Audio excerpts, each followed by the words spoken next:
Saya akan khotbah tentang kelemah lembutan dan penguasaan diri. 2 buah roh di Galatia 5 ayat ke-23. Kelemah lembutan dan penguasaan diri. Nah, saya mau bilang ini dulu. Buah roh tuh bukan tujuan hidup. Buah roh adalah tanda kedewasaan rohani seseorang. Orang tuh kalau dewasa secara rohani, otomatis buah roh itu ada dalam hidupnya. Nah, ternyata dalam Galatia 5 ayat 24-25, ya, setelah buah roh ayat 22, 23, ayat 24, 25 bilang gini, barang siapa menjadi milik Kristus Yesus, ia telah menyalibkan daging dengan segala hawa nafsu dan keinginannya. Jikalau kita hidup oleh roh, baiklah hidup kita juga dipimpin oleh roh. Nah, ternyata untuk bisa punya buah roh dalam hidup kita, yang pertama kita harus menyalibkan daging, hawa nafsu dan keinginan kita. Dan yang berikutnya kita mesti belajar hidup dipimpin roh. Nah, ada orang-orang yang mungkin berpikir, oh kalau kamu penuh Roh Kudus otomatis kamu punya buah roh. Enggak, ada prosesnya gitu. Kayak contoh, kamu pengen punya kesabaran, salah satu buah roh kesabaran. Kamu akan ngalamin di mana ada orang-orang yang bikin kamu nggak sabar. Ada orang-orang yang bikin kamu marah gitu. Nah, di situ kamu, kata firman Tuhan, belajar menyalibkan daging dengan segala hawa nafsu dan keinginannya. Nah, harusnya biasanya kamu marah, tapi karena kamu tahu, enggak, saya harus belajar sabar, kamu bisa menguasai diri. Nah, hari ini kita mau belajar tentang kelemah lembutan dan penguasaan diri. Saya mau bahas tentang buah roh penguasaan diri dulu. Titus 2 ayat ke-6, kita baca sama-sama. 3, 2, 1. Demikian juga orang-orang muda, nasihatilah mereka supaya mereka menguasai diri dalam segala hal. Katakan menguasai diri dalam segala hal. Nah, kendala buat orang muda itu adalah emosinya labil, meledak-ledak, terus lebih mengikuti hawa nafsu daripada akal sehat. Iya apa ya? Ini gak boleh amin, karena kita harus tolak ini, ya kan? Nah, ada yang mungkin bilang, enggak tuh, yang tua juga sama emosi, papa saya begitu gitu kan ya, misalnya. Emosi labil, meledak-ledak, kemudian makanya mudah dipengaruhi orang ya. Kemudian ngikutin hawa nafsu daripada akal sehat. Nah, makanya nasihat ini buat orang muda, belajar menguasai diri. Contoh, menguasai diri saat marah. Efesus 4 ayat 29. Janganlah ada perkataan kotor keluar dari mulutmu, tetapi pakailah perkataan yang baik untuk membangun di mana perlu, supaya mereka yang mendengarnya beroleh kasih karunia. Nah, biasanya nih kalau orang udah marah atau emosi, pasti ngomongnya tuh jorok, bener gak? Jangan pakai alasan lagi emosi, lagi marah, terus kita maki orang gitu, pakai perkataan kotor. Dasar kucing kamu, belalang kamu gitu kan ya. Jangan dong. Firman Tuhan katakan gini, Kolose 3 ayat 8, 3, 2, 1. Tetapi sekarang buanglah semuanya ini, yaitu marah, geram, kejahatan, fitnah, dan kata-kata kotor yang keluar dari mulutmu. Jangan lagi kamu saling mendustai, karena kamu telah menanggalkan manusia lama serta kelakuannya. Itu nggak ada di situ. Nah, jangan pakai alasan, sorry gue lagi marah nih, terus ngomong jorok. Firman Tuhan katakan, jangan, buanglah semuanya itu, marah, geram, kejahatan, fitnah, dan kata-kata kotor yang keluar dari mulutmu. Nah, Mazmur 4 ayat 5, Raja Daud ngajarin kita begini. Kata Raja Daud, biarlah kamu marah, tetapi jangan berbuat dosa. Berkata-katalah dalam hatimu di tempat tidurmu, tetapi tetaplah diam. Ini gimana sih ya? Marah suruh diem. Berkata-kata dalam hati, ngedumel coy, gitu kan. Nah, jadi kalau kita marah, kata firman Tuhan, boleh marah, tapi gak boleh berbuat dosa. Nah, kalau sampai kamu gak bisa menguasai emosimu, lalu kamu mulai maki orang, maki pembantu, temen gitu, pakai bahasa yang kotor, itu tuh dosa. Makanya kalau kamu gak mau buat dosa, Raja Daud ngajarin kita, tetaplah diam. Nah, kalau kamu ngomel, duduk di tempat tidur, ngoceh sendiri, hese, bla bla bla bla bla bla bla bla bla bla, hah, gitu. Tapi diam, artinya gini, jangan semprot orang. Gini caranya, kalau kamu marah, kuasai diri, tekep mulutmu, dan kasih waktu buat kamu reda. Karena perkataan yang kamu keluarkan saat kamu marah itu pasti menyakitkan. Dan kamu harus tahu bahwa kata-kata yang udah terlanjur dilepaskan itu gak bisa ditarik kembali. Hati yang luka, hati yang tersakiti itu sulit diobati. Jadi kalau kamu marah itu tahan lidahmu, taruh di langit-langit, nempel, diam, kasih waktu. Jangan WA orang saat kamu marah. Udah pasti ngaco kata-katanya. Pengalaman. Tahan, kasih waktu 1-2 jam. Sampai kamu reda, emosimu udah stabil. Tarik nafas, pikirin lagi cara ngomong yang enak gimana ya, yang gak nyakitin orang tapi orang ngerti dia salah. Nah, saya sering khotbah gini, kalau negur orang, tegur aja kesalahannya, gak usah menjatuhkan orangnya, gak usah merendahkan orangnya, gak perlu menyakiti pribadinya gitu loh. Jadi contoh gini, gak usah pakai kata-kata dasar blow on kamu gitu kan ya. Mungkin pakai dengan kata-kata yang lebih kasar biasanya kan, stupid gitu kan, ngomel. Jadi tapi kayak ngebodoh-bodohin orang. Padahal gak usah gitu. Apalagi satu hari nanti kalian kerja, apalagi kamu punya pembantu di rumah. Misalnya gini, Mbak, kenapa baju saya luntur? Kan saya udah ngomong, kalau cuci baju putih itu jangan dicampur sama yang lain. Tolong deh, lain kali jangan dicampur. Kucek aja pakai tangan deh, daripada nggak pasti gitu kan. Baju yang lain tuh ngelunturin. Dia kan suka asumsi kan. Abis non, saya pikir kan kalau yang luntur tuh hitam. Nah, kemarin tuh saya nyemplungin yang kuning sama hijau. Saya pikir kan yang cuma merah, hitam yang luntur. Asumsi. Nah, kamu kasih tahu baik-baik aja, Mbak. Lain kali jangan. Saya kasih tahu, kalau dia pinter dia nggak jadi pembantu kamu.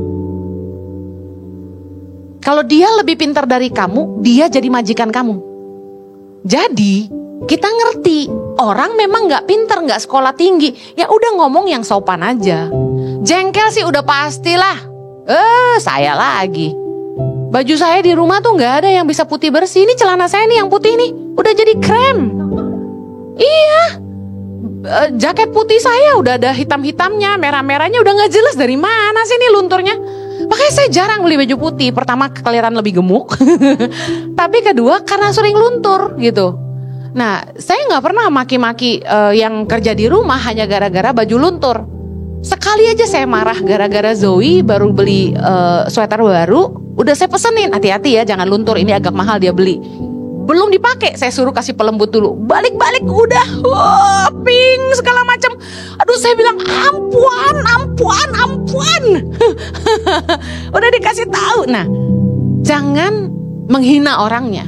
Kasih tahu aja kesalahannya. Nah, kalau kamu marah, jangan sampai berbuat dosa. Jangan lemparin kata-kata kotor. Karena ingat loh, firman Tuhan berkata, saya nggak masukin di sini, bahwa pada hari penghakiman, setiap orang itu harus mempertanggungjawabkan setiap perkataan sia-sia yang dia ucapkan. Jangan ngomong kotor.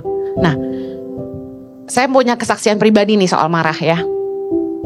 Saya tuh sebenarnya dari kecil punya spirit of anger yang sangat besar gitu ya.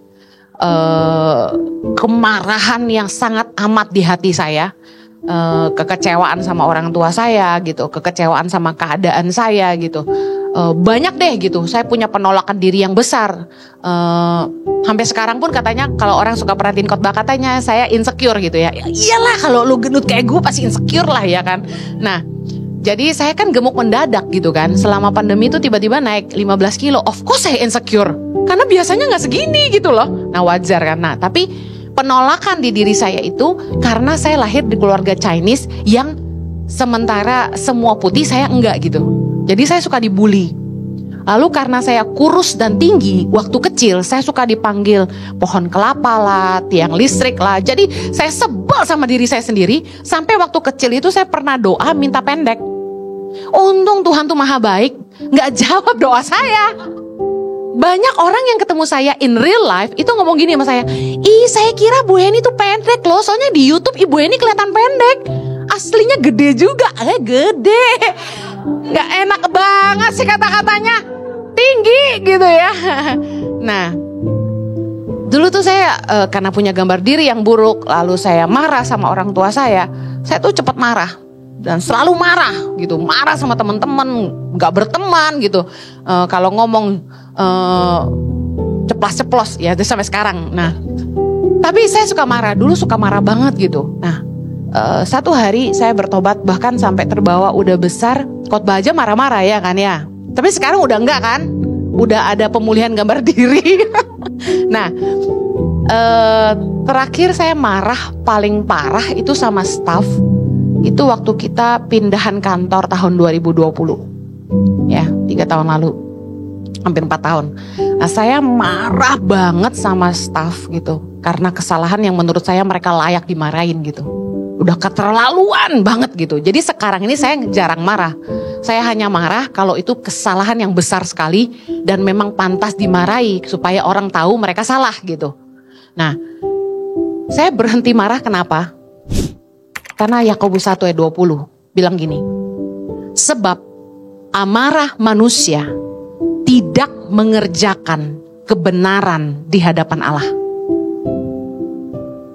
Amarah manusia tidak mengerjakan kebenaran di hadapan Allah. Lah, sejak saya baca ayat ini, saya dapat rema ayat ini, saya langsung sadar kalau amarah saya nggak mengerjakan kebenaran di hadapan Allah, berarti hidup saya nggak berkenan sama Allah. Lah saya marah-marah terus, ya kan?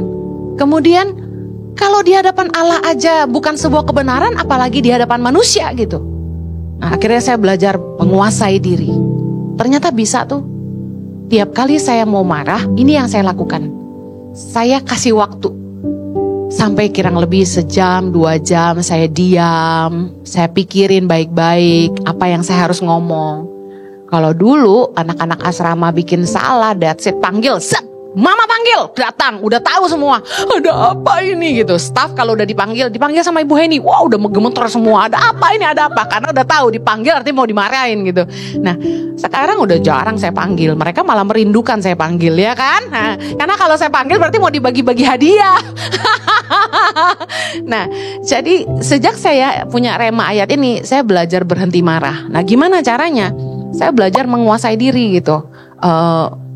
Jangan marah, karena saya mikirin gini, ketika saya marah, pasti perkataan saya tuh melukai orang lain. Yang kedua, keputusan yang saya ambil pasti salah.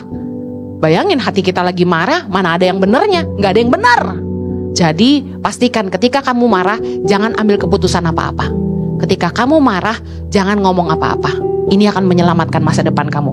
Orang suka sembarangan ngomong, putus aja. Abis itu, kenapa gue bilang putus? Lu sih kecepatan ngomong ya kan. Nah, yang terakhir tentang omongan kotor. Nah, saya mau kasih tahu anak muda. Omongan yang kotor itu merendahkan diri kamu sendiri. Orang akan dinilai tidak berpendidikan kalau suka ngomong sembarangan. Orang kan suka gini, kayak orang kampung gitu loh, ngomongnya, terus kita bilang gini, ya wajar aja lah dia orang kampung. Ngerti ya? Pernah gitu nggak? Ya kan? Ngomongnya kayak yang kampungan banget gitu.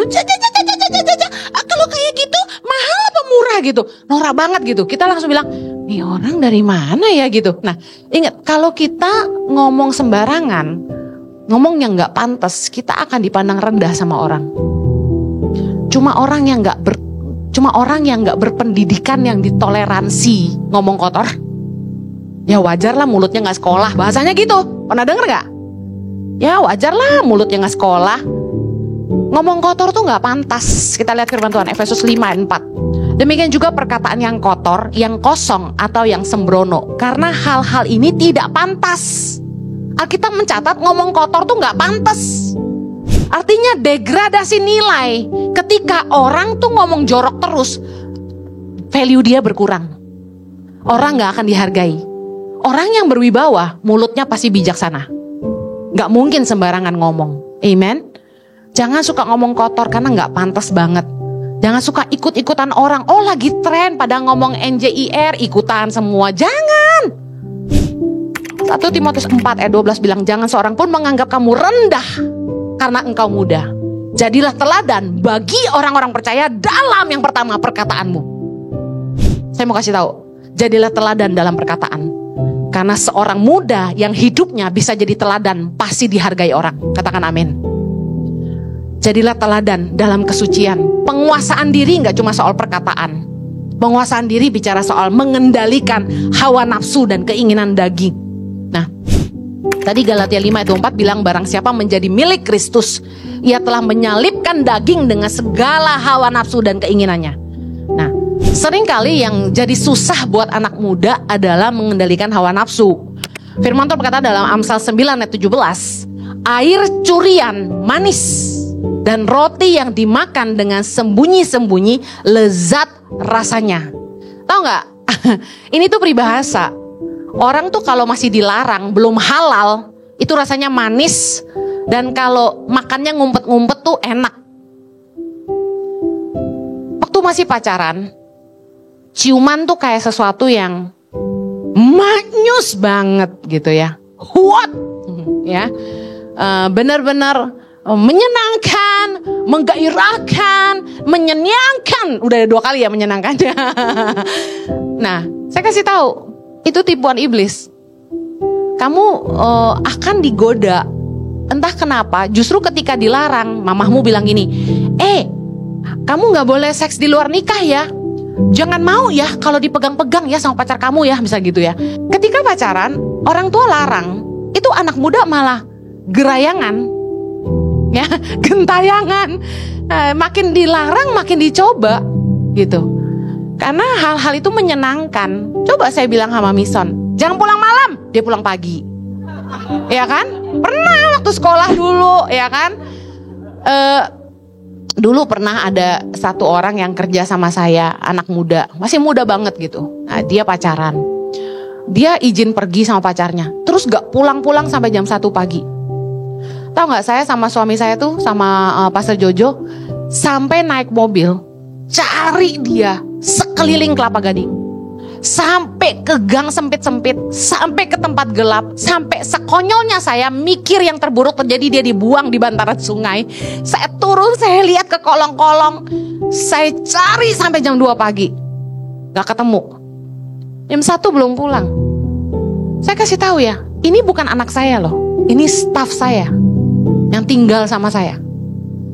Saya aja segitu khawatirnya sama dia gitu loh. Tapi herannya, dia sebagai anak muda nggak mikir bahwa orang tua tuh khawatir. Nah, anak muda mah enak-enak aja gitu melakukan yang kalian suka. Penguasaan diri itu sangat penting. Kenapa? Kenapa aturan itu diberikan? Kenapa orang tua bilang jangan seks before marriage? Jangan gampangan, jangan mau dipegang-pegang. Kenapa? Karena ketika kamu putus, baru kamu nyesel. Berapa ribu anak perempuan yang WA saya, yang IG ke saya, DM ke IG saya, bilang ke saya, Kak Heni, aku udah gak perawan lagi. Gimana ya? Kalau aku putus, apa masih ada yang mau sama aku? Berapa banyak tuh pacaran sama youth pastornya katanya. Gak kudus, segala macam. Saya sampai, aduh, ini apaan sih semua? Sedih banget gitu loh.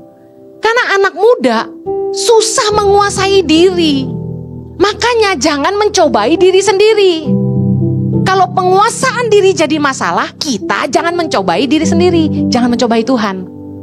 Jangan bilang ini, Tuhan tutup musuhku dengan kuasa darah Yesus, dalam nama Yesus. Tapi Anda celemot, pegang-pegang segala macam. Anda mencobai Tuhan. Ya kan, terjadilah sesuai kehendak-Mu Tuhan gitu.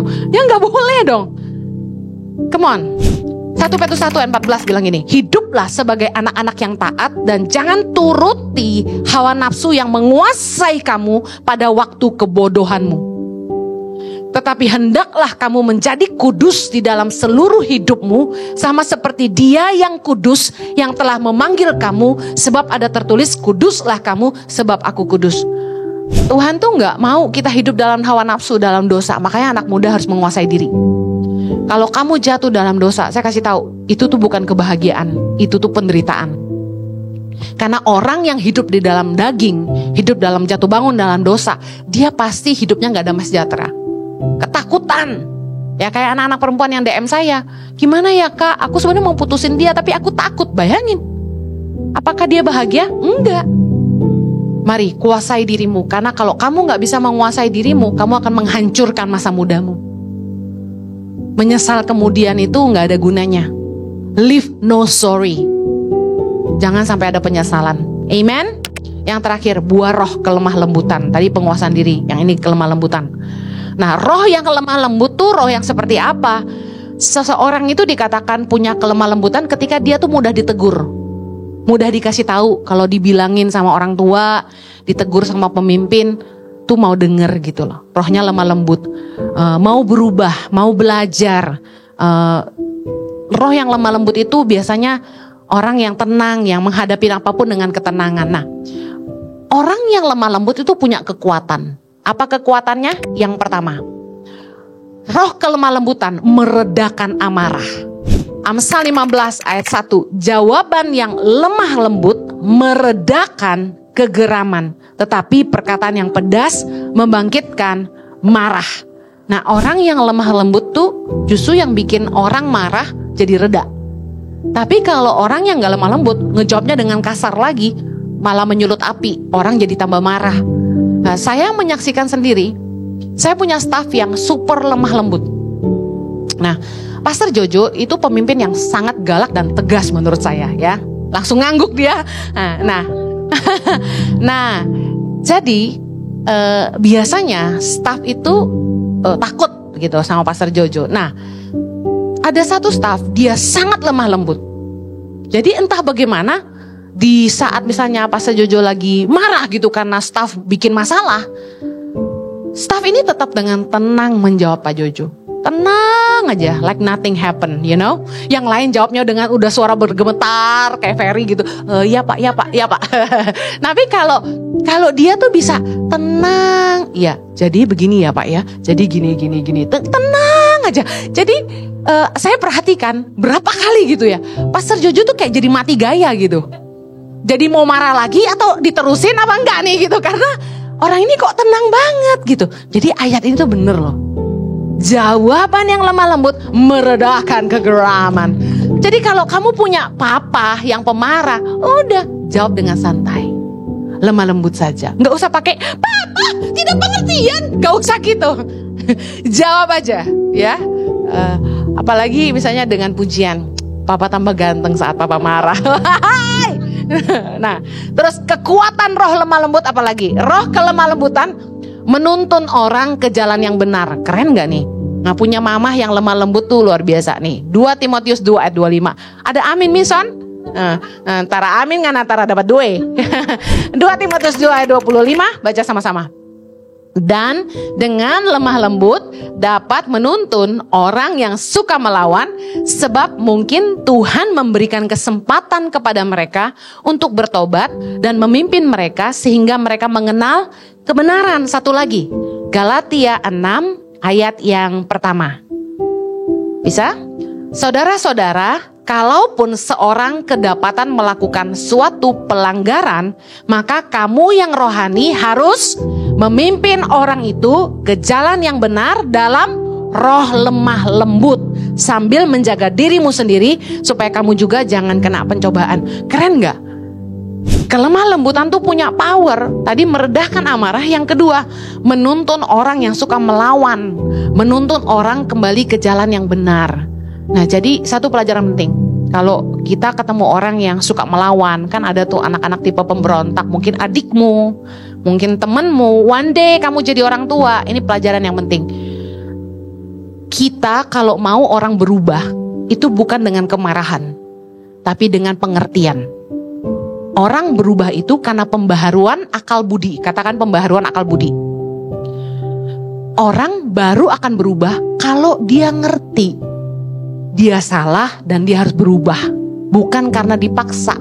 Kalau dimarahin, dibentak, diancam, itu cuma temporary. Dia lakukan karena dia takut.